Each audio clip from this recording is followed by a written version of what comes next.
ഉത്തരേന്ത്യയിലേക്ക് പോയാൽ അവിടെ വിവിധ സംസ്ഥാനങ്ങളിൽ കനത്ത മഴയും വെള്ളക്കെട്ടും തുടരുകയാണ്. മഴക്കെടുതിയിൽ ഡൽഹിയിൽ മരണം 11 അയോധ്യയിൽ പുതുതായി നിർമ്മിച്ച റോഡിൽ വെള്ളക്കെട്ടുണ്ടായതിനെ തുടർന്ന് 6 ഉദ്യോഗസ്ഥരെ സസ്പെൻഡ് ചെയ്തു.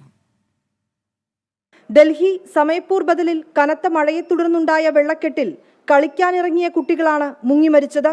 ഷാലിമാർ ബാഗിൽ 20 വയസ്സുകാരനും മുങ്ങിമരിച്ചു. ഒക്ല ഇൻഡസ്ട്രിയൽ ഏരിയയിലെ അണ്ടർപാസിൽ സ്കൂട്ടർ യാത്രികൻ വെള്ളക്കെട്ടിൽ മുങ്ങിമരിച്ചത് കഴിഞ്ഞ ദിവസമാണ്.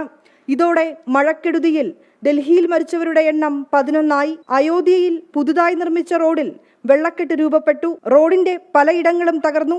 സംഭവത്തിൽ 6 ഉദ്യോഗസ്ഥരെ ഉത്തർപ്രദേശ് സർക്കാർ സസ്പെൻഡ് ചെയ്തു. അന്വേഷണം നടക്കുകയാണെന്ന് പൊതുമരാമത്ത് വകുപ്പ് പ്രിൻസിപ്പൽ സെക്രട്ടറി അജയ് ചൗഹാൻ വ്യക്തമാക്കി. ഗുജറാത്തിലും പഞ്ചാബിലും ശക്തമായ മഴയും വെള്ളക്കെട്ടുമുണ്ട്. ഉത്തരാഖണ്ഡിലും സ്ഥിതിഗതികൾ അതീവ രൂക്ഷമാണ്.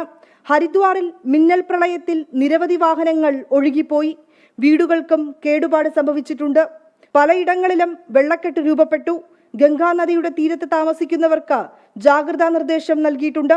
അരുണാചൽ പ്രദേശിൽ ഇന്ന് റെഡ് അലേർട്ടാണ്.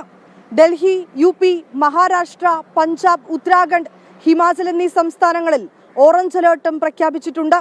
അടുത്ത 5 ദിവസത്തേക്ക് കൂടി ഉത്തരേന്ത്യൻ സംസ്ഥാനങ്ങളിൽ മഴ കനക്കുമെന്നാണ് കേന്ദ്ര കാലാവസ്ഥാ നിരീക്ഷണ കേന്ദ്രത്തിന്റെ മുന്നറിയിപ്പ്. വിനീത VG, 24, ഡൽഹി.